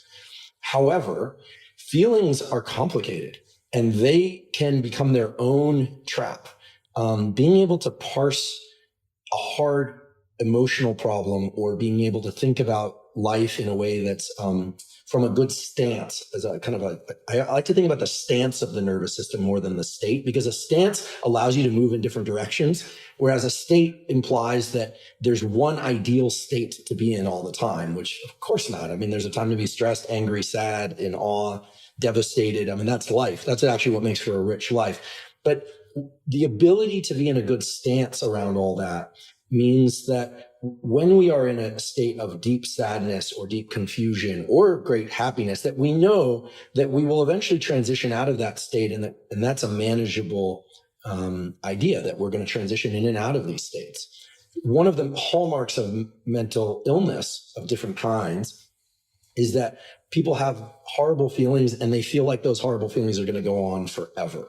That's one of the things that leads to suicidal depression. And or chronic anxiety, as people are, told, we're always told, don't think about the future, don't think about the past, just be present. Well, what if your present really is awful?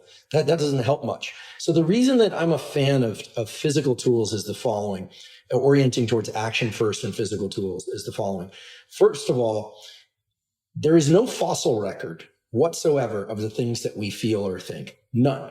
Your feelings and your thoughts actually are pretty meaningless in the long run, but what you do and what you say has a profound impact on you and other people.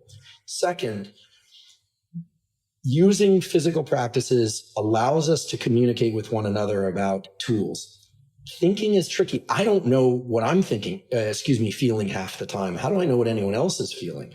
I have a colleague in psychiatry who says this. Most of the time, we don't even know what we feel exactly, much less how someone else feels. And so if we were to enter a dialogue around how we're supposed to feel and control our feelings, well, now we're really moving into the realm of wishy-washy nothingness, because I can't tell you what to do or how to think about something. But when we're talking about physical tools and using the body to influence the state of mind or the stance of the mind, then we can talk. We know if we're doing the same thing. 2 inhales followed by an exhale, panoramic vision, light viewing. These are tools that everybody can access. Yeah. And so it creates a whole different conversation. I also believe, and I've had a lot of experience with the fact that there are times when things can feel so overwhelming and we are so back on our heels that we have to get outside of our head. And the best way to do that is to get into physical practices. The imagery I like to use is that any moment we are either flat-footed, forward center of mass, which is kind of leaning into life and feeling strong, or we're back on our heels. Many people wake up back on their heels. Many people feel back on their heels a lot of the time. So the question is, how do you go from mentally and physically back on your heels to flat-footed stance and maintain the ability to go into forward center of mass? How do you do that? Well, you do that by controlling this basic system in the body that we call the autonomic nervous system. It's a bit of a misnomer because autonomic means automatic, but you can think of it like a seesaw. That on one end is our ability to get into states of alertness and focus. And at the other end is the ability to relax and get into states of calm or sleep or deep rest or focused but relaxed. Maybe the even seesaw would be focused but relaxed. And so much of being functional is the ability to move from alert to asleep, because sleep is so key for our health, of course, or from sleep to getting up and getting outside and exercising. But a lot of people get trapped at one end of the seesaw or the other, chronically activated or chronically exhausted. And the notion of the seesaw is important here because it's not so much about your ability to be on either end. It's about the tightness of the hinge of that seesaw. What I'm talking about are tools that allow the seesaw to be calibrated so that it's very easy to go from sleep to alert, from alert to relax, from relaxed back to work, as opposed to getting locked in one position. That's really the key. And so I realize this is all, I'm talking all in an analogy now, but I think I'm hoping it's worthwhile because we've heard so much about mindfulness, which is a wonderful concept. We hear about mental health, we hear about physical health, but it's never actually been defined. What is a mentally healthy person, right? Usually when we're talking about mental health, we're talking about mental illness. So to me, a mentally healthy person and a physically healthy person is somebody that can be in action when they need to be in action, can relax when they need to relax, can focus when they need to focus, and can sleep when they need to sleep. Yeah. That's a pretty darn good life. And you can get a lot done, and you can have very effective relationship to yourself and others with that kind of ability. And that ability is anchored in the nervous system. It's kind of nervous system flexibility, isn't it? Right. It's that ability to adapt and utilize your nervous system in an optimal way, depending on what you need at any given moment. I think that hinge analogy is great. And sort of just to sort of follow up on that, Andrew, I totally agree. You know, if someone is stuck in a negative loop or, you know, in a way that they're feeling, there's nothing better than a physical practice to actually, you know, move them. You know, movement is by definition becoming unstuck, right? It's going to move thoughts, feelings. It's going to sort of mix them all up together. So I completely agree. I guess where I was going with it, and I'm really interested in your thoughts on this, is I have, like you, for many years been trying to promote healthy, low-cost lifestyle practices. You know, I've written my first 4 books have all been about this, how you can inspire people to take on these things. But one thing I've noticed, including with myself, is that some of my patients would do all the best lifestyle behaviors, whether it's diets, good sleep practices, you know, breathing techniques, you know, but there's still a subsection who was struggling because they would allow the thoughts or the actions of other people to negatively influence them. And so for the last year or so, I've been writing my next book, which is really about trying to address this point of, you know, the way we think. We can change the way we think. It's harder, it takes time, but we can train ourselves to think differently. And so a concrete example, let's say you were doing loads of great lifestyle practices. You know what to do when you feel stressed and anxious. You know you can use the physiological sigh when you need to. And you're in a good place. And then your boss sends you an email that really upset you and wound you up. So you want to comfort eat, you want to have a glass of wine to de-stress. Yes, you can use the physiological sigh to calm yourself down and hopefully make better decisions because of that.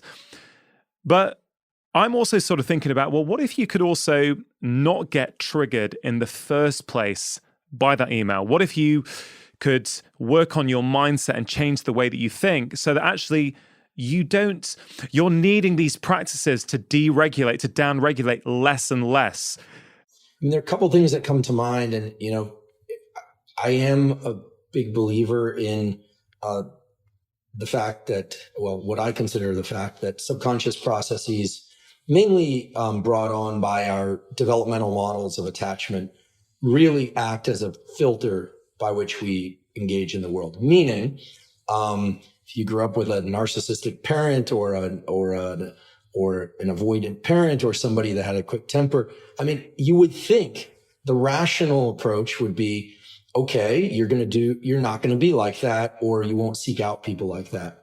But as we know, that is not how it works. Freud was probably right about the repetition compulsion, which is that we tend to engage in those types of dynamics over and over again. His theory, which I rather like, is that we do that in order to offer ourselves many opportunities to respond differently. It's kind of an interesting concept. I think that I have a friend who's an analyst, who I respect a lot, who said that basically all of Freudian psychoanalysis can be summarized in a 3-box diagram with 2 arrows. And the first box says wish, and then there's a little arrow, and then there's another box and it says anxiety, and then there's another arrow to the right, and then there's a third box which says defense. And basically we have a wish, we want something, then we feel some anxiety around that wish, and then we have some defensive reaction. Unless, of course, we identify what those arrows are and we understand the subconscious processes, in which case we can intervene in our own thinking. So this is completely separate from the kind of conversation we were having earlier, where it's like, do a physiological sigh. The whole idea is to make the unconscious conscious. And so the email from the boss that shows up, we can think, okay, why do I get so triggered? Oftentimes an email from a boss is pretty important, and it makes sense to get triggered. But can we maintain the kind of perspective of, are we a pleaser? Are we a rebel? Are we a person that, for instance, I went into the profession I'm in because I don't like to be told what to do. Frankly, I was, my own mother had a hard time controlling me when I was a kid. And so I don't like to be told what to do. I'm not a people pleaser, but there are people pleasers. And so, how can we start to intervene with our own tendencies and see? I think it's worthwhile. I will say this, and now it's just my beliefs. I don't have any laboratory data to support this, but most people, I would say 95% of the world, does not do any hard ongoing psychological work to try and better themselves and adjust their thinking. Sadly, it is a matter of resource, but it's resources and lack of resources, but most people don't. So that means that 95% of the misbehavior that we see in the world is coming from kind of untrained nervous systems and people who are not super reflective. I'm not being disparaging of them, but I think that's the reality. We also have to remember that, and this is actually very useful for online interactions where people get crazy comments and things. Just when I first started teaching in university, a colleague of mine who's a psychiatrist came to me and said, just remember, 1% of the world is schizophrenic, has schizophrenia, right? About 4 to 8% are dealing with a bipolar disorder of some sort. About 10 to 20% are dealing with anxiety disorders, OCD. He starts listing all of them off, and then he says, so when things happen and you hear or see things that are concerning, just remember to filter them through the reality of mental challenge. And so when I used to get comments online and someone's being very aggressive, I think to myself, I'm like, wow, like they must be struggling in some very intense way. I think that, and I say this a little, I'm smiling as I say it, but it brings me both a lot of relief for myself, but also I think we need to acknowledge the sadness around this, is that our species is very flawed. We're an amazing species, but we're very flawed in that unless we intervene in our own internal processes, we're apt to just shed our inherited and our learned and our innate dysfunction onto one another. Yeah. So I think a lot of learning to adjust one's thinking is about the acknowledgement that most people are dealing with a challenged nervous system to begin with, and that it's a lot of work, but well worthwhile to try and make oneself one of the healthy ones. You look at a lot of the dysfunction and the despair in the world, and a lot of it is the consequence of people who just are not very self-aware and are not taking care of themselves or other people. So when that email comes in from your boss, I wouldn't recommend, sending them a recommendation for a a clinical seminar to help them get some relief. But I often look at it and think, wow, it's incredible how angry somebody seems about something that, is kind of easy to deal with or is kind of trivial. They must be pretty dysregulated. They must have a really hard time regulating. And again, I don't say it from a stance of better than or disparaging. I just think that we are not very good at taking care of ourselves, and it takes a lot of work. And that's why I orient to the physical practices first. It's like, let's talk about concrete things to get into the stance so that one can then do the deeper work, because the deep work is hard and it takes years. Even cognitive behavioral therapy takes a long time. And so that's why I've oriented my public facing work more towards the things that everyone, I believe, can and should do. It's about adjusting the stance that we're in to be able to access the deeper work. But I love that you're writing this book. As you can tell, I'd love to share a meal with you sometime or a long walk and chat about the psychological aspects and of this and thinking, because that's at the heart of how we experience life. I, like you, have always focused on these practices. I decided to go here because I kind of feel a bit like, the breath, the way we breathe influences the brain, the stress signals coming into the brain influences the breath. Same with the visual system, as we've already spoken about. I kind of feel that our thoughts and our mindset can also totally influence our behaviors and what we might want to do, how we might choose to do it. But at the same time, like a lot of people know that if we focus on the action and the behavior, we change our state immediately. And, I kind of feel it's a two-way thing. It's not necessarily either or. And sometimes these physical practices, especially these ones that can be done regularly, are really good to keep us tuned up and ticking over. So in the background, we're in a better position to actually start working on these thoughts. And even what you said about your colleagues saying, hey, Andrew, look, this percent of people currently have schizophrenia, this percent of people have this. That's kind of mindset in some ways, isn't it? Because it's helping us view those comments through a different lens. So instead of getting triggered, we can immediately go, oh man, there's a lot of people out there who are struggling, and they're just sort of putting that out on me. And I love that untrained nervous system, because I've heard you talk before about your teenage years. I don't think we can have time to get into that today.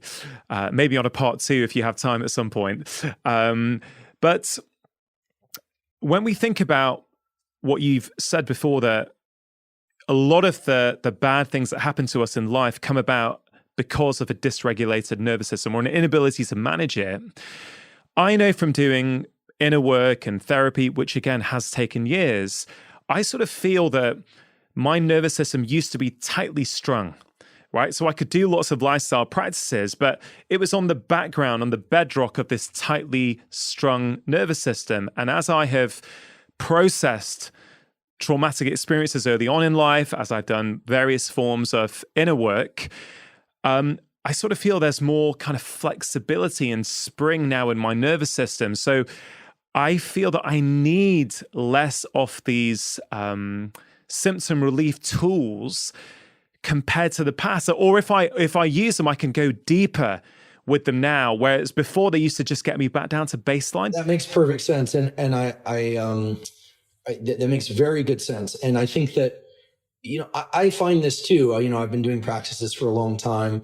When I noticed, like a couple of weeks now, I've been traveling a lot, and life's been particularly busy and a little stressful, frankly. And then I tend to orient back to the tools as the bedrock of my well-being. I noticed I missed some of my sunlight viewing. I'm human. Sunlight viewing, my sleep was really off. So I go back to those bedrock practices, but I don't rely on them quite as much as I used to. And I like this idea of flexibility and range, feeling comfort in exploration and feeling range. And I think that, I think part of that also, if I may, is just, I think it's a sign of just general maturity that, this notion of this too will pass. A child can't really understand that because they haven't had enough bad experiences. You go through a couple hard rounds in life or more, and you realize for most people, fortunately, there are ups and there are downs and there are seasons, and you learn to lean into sometimes even the sadness of a loss or a challenge. because you know things are going to pass. You also lean into the gratitude of opportunity and the gratitude of a close connection. And that connection can be, with an interaction with your dog or even with yourself or with nature. And you just can marvel at how amazing life is because you have an enormous data set to compare it to. For the engineers in the audience, signal to noise. If you are experiencing something, how do you know how great or how lousy that is, except relative to other experiences? So I think that as we get healthier physically, we become healthier mentally. And as we become healthier mentally, you're right, we don't have to rely so much on these physical support systems. But it's good to know, I think, that they're always there and that they work the first time and every time. And I think that there are very few ground truths in life. But the things that we're talking about in respiration and light viewing, they work the first time and every time because in many ways, the circuits and cells that are in us are there for that purpose. One thing I know for sure, I wasn't consulted at the design phase, but all of this stuff exists in all of us, and it's very trustworthy hardware. I think that I'm really delighted that you're writing this book because one of my real loves is the mind, and not so much just neurophysiology is where most of my public facing work is focused on, and lab work is focused on now. And I think the mind is really the incredible frontier. It's harder to parse, and as a colleague of mine in psychiatry, Carl Diceroff, says, one of the amazing things is that the mind, the only thing we have to parse it in terms of with one another is language. And we may not even have adequate language to describe feelings. We may not even, people like to say, oh, this culture has one word for sadness and this culture has 50. But I would say maybe language isn't even the right way to parse feelings. Yeah. And so I think as we move forward as a species, it's going to be really interesting to see where we take all this ideas about inner landscape and how we conceptualize them. So I look forward to reading your book. Well, I can't wait. I've got to say, Andrew, I'm feeling a lot of pressure now, given the high regard in which I hold you. When you're looking forward to it this much, it went off actually to print a few days ago in the UK. So I will send you an electronic version. And just to be clear, what I always try and do is really simplify things down. I want to be able to speak to the man or the woman on the street and not use jargon. I want to break things down, make them low cost for people. So bear that in mind as you're reading it. I hope you like it. I'm sure it's going to be great. Look, the medical training is wonderful because medical training, as you know, is very nuts and bolts. The difference between clinicians and scientists is an important one. The clinicians have far more knowledge in their heads. True. This is true. I'm saying that so that you don't resist me on this one. They know far more about more aspects of biology than scientists are very narrow, typically. But the difference is that clinicians learn how to communicate with people because they have patience, whereas scientists usually have no concept how to communicate with anyone except other scientists. And so, clinicians are masterful at translating the complex into the straightforward. So I look forward to the book, and hopefully it'll land here in the US before long. It will do. And look, I appreciate that difference between clinicians and scientists. I would have to say, Andrew, I think there are very few science communicators better than you. I think one of the reasons so many people around the world are deeply drawn to your content, including myself, is your ability to simplify these potentially quite difficult concepts and make them really actionable. So I really do think you're doing a great job of that. And I think it's really, really needed. I'm conscious of time is winding down. It certainly wasn't as much time as I wanted with you, and it isn't face to face. But before we close down the conversation for today, at least, a mutual friend of ours introduced us on email, Brian McKenzie. And Brian's condition of email introing me to you was that I had to ask you a very specific question on the podcast. I know what this is. So I have to ask it because that's basically what Brian said. So I'm going to try it. Here it is. Your good friend Brian McKenzie wanted me to ask you which supplements you take. All of them. All of them. Brian, okay, so a little bit of context, and maybe I can flesh the answer out with a little bit of information that might be useful. Brian McKenzie is a world class. He trains for high performance. He's done ultras. He's a close friend. We've done a lot of great adventures, including a few foolishly dangerous ones together. He's an incredible human being and really a pioneer in the area of breath work. And you hear a lot about the benefits of nasal breathing from James Nestor. There was the book Jaws from my colleagues at Stanford. Brian was talking about that stuff long before everyone. Yeah. Honestly, Brian is a decade ahead or more on this stuff. So you can check out his Instagram and various other channels. But, I'm of the belief that behavioral tools are the most powerful way to shift our mental and physical well-being, and that there are prescription drugs that are very useful to some people and necessary for some people. But in between, there are a number of other things, certainly good nutrition, good sleep, et cetera. But there is this huge category of non-prescription over-the-counter compounds. Let's just call them what they are. We call them supplements, but compounds that can have an outsized effect on health and well-being. And many of these are better, frankly, alternatives to prescription medication. Yeah.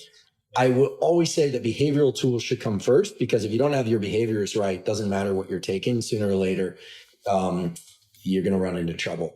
So I will just say there are a few supplements that I take that I think many people could benefit from. I also want to be clear that I'm not selling these supplements. My podcast has a relationship to a supplement company, but I'm not even going to mention it because I would just say shop for cost. And, but there are two states of mind that I think can vastly improve all of our well-being. And that's the ability to be alert and calm during the day and the ability to be asleep at night for long periods of time. And there are a number of things to do for sleep, including the light viewing. I'm a big believer in Yoga Nidra, which is a free practice that it's a 30-minute script that you listen to. It falls under the category of non-sleep deep rest, or NSDR. It gets you better at falling asleep. You do this during wakefulness or if you wake up in the middle of the night. Another great resource, also zero cost, is Reverie, REVERI.com. It's an app that was established by my colleague and the associate chair of psychology at Stanford, which is a self-hypnosis app to get better at sleeping, to manage anxiety, focus, et cetera. Again, free for Apple and Android, zero cost. But for people who have trouble falling and staying asleep, many people benefit from taking magnesium threonate, THREONAT, or bisglycinate, one or the other. And there's also evidence that magnesium threonate can offset some symptoms of cognitive decline. There are good data on that starting to surface. And then the other thing is apigenin, APIGENIN. 50 milligrams of apigenin, which is chamomile extract, can help a lot of people fall and stay asleep. Those two supplements, have really helped me with sleep. They're non-addictive. Some people, about 5% of people, experience gastric discomfort with mag-threonate, but that's very rare. Most people report that their sleep is just fantastic. I don't monitor my sleep with Whoops and Auras and things like that. I'm not against it. I just go by the subjective feeling. But for people that do monitor their sleep, they tend to get a lot more deep sleep. I just like to use subjective measures, like I feel really rested or something like that. And I've talked about this. We have a newsletter on hubermanlab.com that lists out some of the dosages and this kind of thing if people want to look at it. It's very easy to find, zero cost. You don't have to sign up. You can just grab it there. I do think supplements are powerful that way.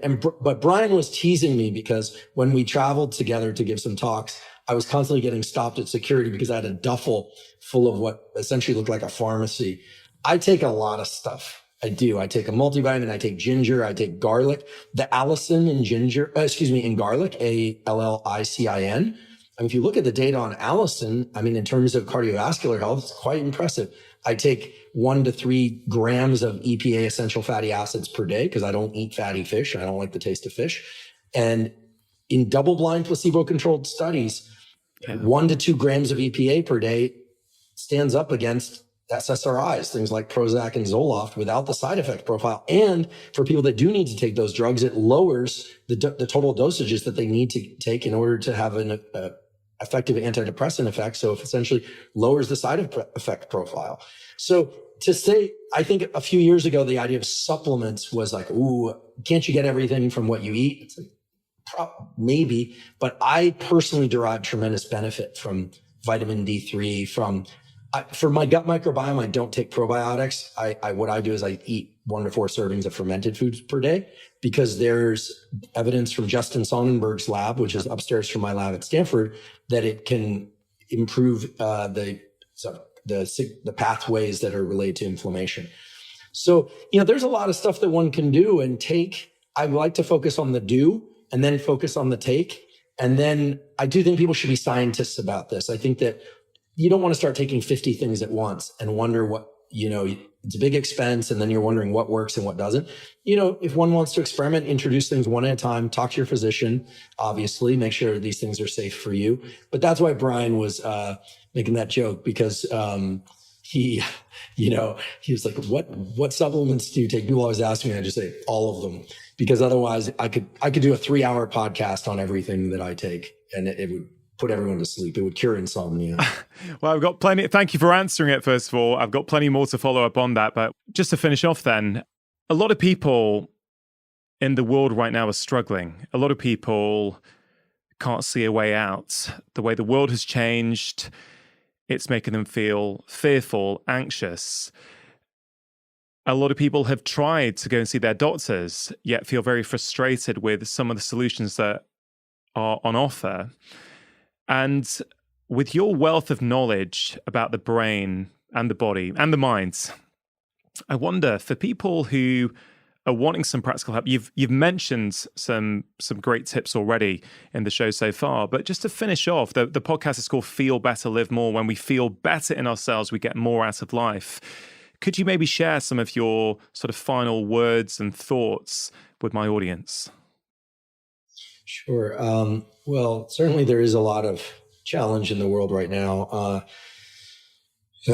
Yes. And I think that the thing to remember is that ultimately, if we start in close with our nervous system and start thinking about adding one practice, some morning light viewing, dimming the lights in the evening, simple things, having that physiological sigh. You can practice it once or twice, but it's ready to go. It was installed in you with everything you need.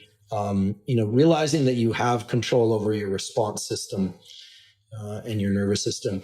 I think that's a start. I think without getting into the science of it, I am a believer in doing a little bit of journaling each day. It's amazing how our anxieties and stresses, when placed onto paper, can actually expunge some of those anxieties and stresses.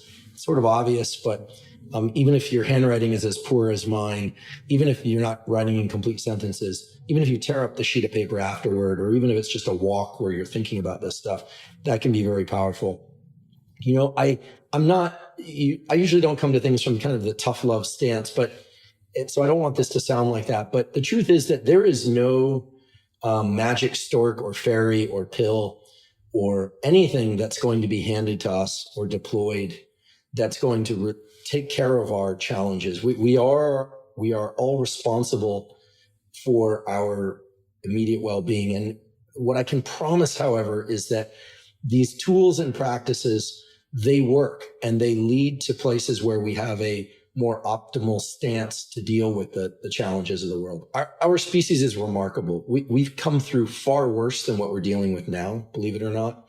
The number of deaths from childbirth alone, mother and infant, over time has gone down. I'm not saying the world is much better than it used to be. I can recall a not too distant past when things felt far simpler, frankly. And I think others can too. But I think that as bleak as things appear, we are here. We have this incredible system, our nervous system, that was arranged to adapt. And right now we are building resilience. It's uncomfortable, but because it's uncomfortable, it means that our species is actually getting stronger right now, not weaker, because we are a little bit back on our heels. And so we're just trying to get to flat-footed stance, as we talked about earlier. And the discomfort of that is uncomfortable. It's a circular statement, I realize, but it's uncomfortable. But we're getting stronger. And I'm an optimist. I do believe that we will reap the benefits of all this hard work and strain. And meanwhile, we should try and reinforce ourselves from the inside out. And hopefully today's discussion provided a few tools and some mechanisms behind those tools that will allow people to do that with zero cost and with just a little bit of time and effort. Yeah, Andrew, thank you so much for that. Thank you for everything you've shared during the conversation today. Thank you for everything you do to share freely such wonderful information with hundreds of thousands, probably millions of people across the globe now. You are having an impact in such a profound way. And as I said right at the start, it isn't just the information you share, it's the way you share it. I think you are one of the best follows on Instagram out there for people. I'd highly encourage they follow you, they check out your podcast, because it's full of practical tips, but it's done in a very kind, gentle, and non-judgmental way, which I deeply, deeply resonate with. Is there anywhere else you would like to point people, Andrew, apart from what I've just mentioned? Well, thanks. No, we're Huberman Lab on Instagram, Huberman Lab on Twitter, Huberman Lab podcast. And then, of course, there's the Huberman Lab at Stanford, which right now is not open to studies, but eventually we will start recruiting again.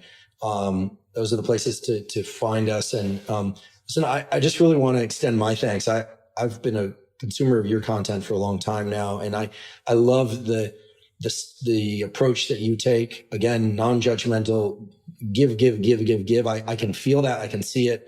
I know other people feel and see it, and I feel very much a partner in arms with you in this. And I look forward to being able to meet face to face. And should I be so lucky to come back for a part 2 or a part 3 on here, I'd be honored and delighted. So thank you so much.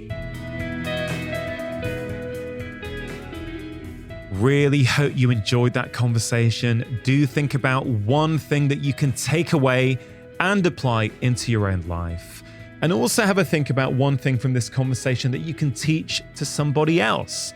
Remember, when you teach someone, it not only helps them, it also helps you learn and retain the information. Now, before you go, just wanted to let you know about Friday 5. It's my free weekly email containing 5 simple ideas to improve your health and happiness.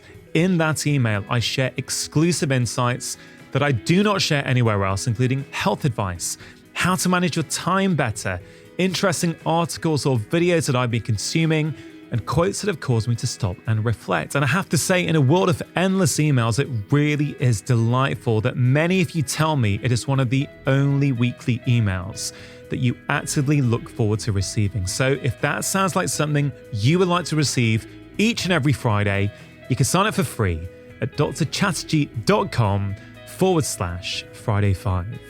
Now, if you are new to my podcast, you may be interested to know that I have written 5 books that have been bestsellers all over the world, covering all kinds of different topics: happiness, food, stress, sleep, behavior change and movement, weight loss, and so much more. So please do take a moment to check them out. They are all available as paperbacks, ebooks, and as audiobooks, which I am narrating. If you enjoyed today's episode, it is always appreciated if you can take a moment to share the podcast with your friends and family, or leave a review on Apple Podcasts. Thank you so much for listening. Have a wonderful week. And please note that if you want to listen to this show without any adverts at all, that option is now available for a small monthly fee on Apple and on Android. All you have to do is click the link in the episode notes in your podcast app. And always remember, you are the architect of your own health. Making lifestyle change is always worth it, because when you feel better, you live more.